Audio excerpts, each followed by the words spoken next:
On ne peut pas parler de développement en Afrique sans parler de comportement. Ce n'est pas possible. Comment développer un pays européen et comment développer un pays africain sont deux choses complètement différentes. Parce qu'il y a l'essence du comportement, le caractéristique de l'humain qui diffère. On ne peut pas développer un pays africain si à la tête il y a des ivrognes, des indisciplinés notoires, des gens qui adorent les femmes, des tribalistes qui favorisent les gens de leur tribu et des mendiants. Ce n'est pas possible. Donc, à la tête d'un pays africain qui avance, chaque pays du continent, qui a un semblant de progrès, vous verrez à la tête des gens disciplinés, des gens forts, des gens dignes. Ça m'étonne de voir aujourd'hui, on peut voir à la tête de l'État des gens qui insultent, des gens à la parole prolixe, des gens impolis. Vous voyez un impoli notoire, mais à la tête de l'État. Donc les choses qui sortent de sa bouche vous choquent. Vous dites, mais ça c'est un président de la République. Aucune classe. Non, il n'y a pas de retenue. Vous voyez, quand on devient chef, même chef de la famille, il y a des choses où on ne participe plus. Il y a des discussions qui sont trop bas. C'est l'élément le plus important.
Ici, nous avons un discours très intéressant venant du Burkina Faso.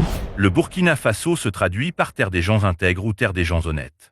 Combattre le terrorisme et reconquérir des territoires aux terroristes est un défi complexe et multiforme qui implique une combinaison de stratégies militaires, politiques, économiques et sociales. On est là ce matin pour vous féliciter. Ça, il faut le dire du fond du cœur, on est là pour vous féliciter. Pour tout le travail que vous avez pu abattre dans cette région. Je dirais dans ce groupement, parce qu'il s'agit de là et aussi de la région du sud-ouest. Félicitations pour tout le travail, félicitations pour cette bonne symbiose. Grâce à vous, presque 100% de ce territoire est conquis. Vous êtes en phase de consolidation. En tout cas, félicitations pour tout le travail abattu. Nous avons pu suivre avec vous les opérations dernièrement, avec beaucoup d'amertume aussi, lorsque vous voyez les terroristes franchir le fleuve, se retrouver à moins de 50 mètres de vous et que vous n'avez pas la capacité d'engager, parce que vous n'avez pas l'autorisation. Ça fait partie de votre discipline de formation.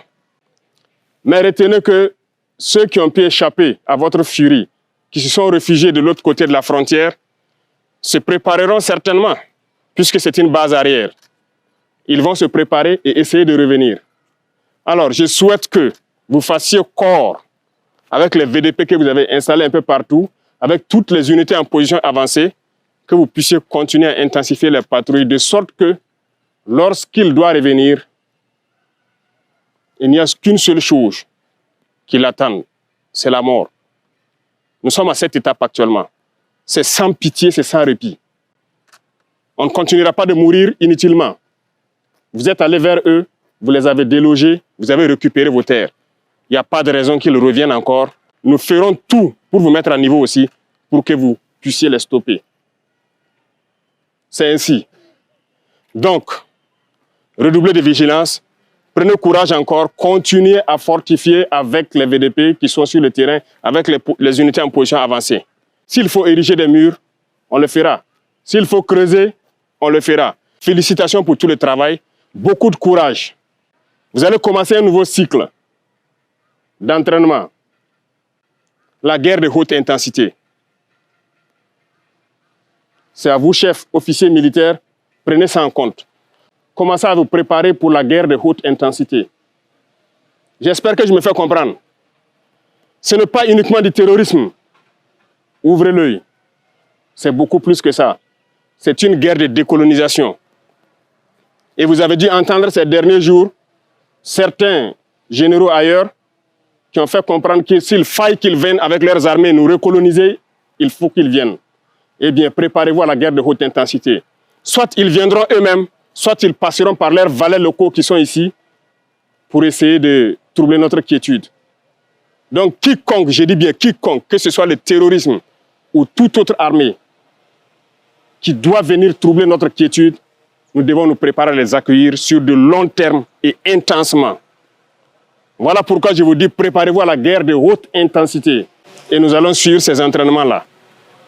Nous passerons à d'autres groupements pour intensifier les opérations et essayer de pacifier. Ce sont des étapes. Et ce terrorisme sera vaincu. Parce qu'ils savent que ça sera vaincu, qu'ils se préparent, soit au niveau local ici, ou bien à venir avec leurs armées pour nous combattre. Eh bien, on va se préparer à les accueillir. Merci beaucoup pour tout le travail. Tout ce qui pourrait être amélioré, ce qui concerne les conditions de combat d'abord, mais aussi les conditions de travail, nous ferons l'effort. Plus que jamais, maintenant, vous faites un avec la population. C'est tout ce que nous recherchons, le lien armée-nation. Continuez à garder cette flamme-là d'unité avec la population civile pour qu'ils puissent vous soutenir. Parce que c'est grâce à eux que nous pouvons combattre aujourd'hui. C'est le peuple qui a compris. Si le peuple n'avait pas compris, on ne pourrait pas vous équiper comme ça. Ce n'est pas possible. Mais les gens ont compris, ils se sont engagés et nous faisons beaucoup d'efforts pour que la capacité opérationnelle ne fait que s'accroître. Donc félicitations, beaucoup de courage et bonne chance pour vos missions futures. Et merci beaucoup à tous.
L'effort pour reconquérir le territoire, pour un peuple uni.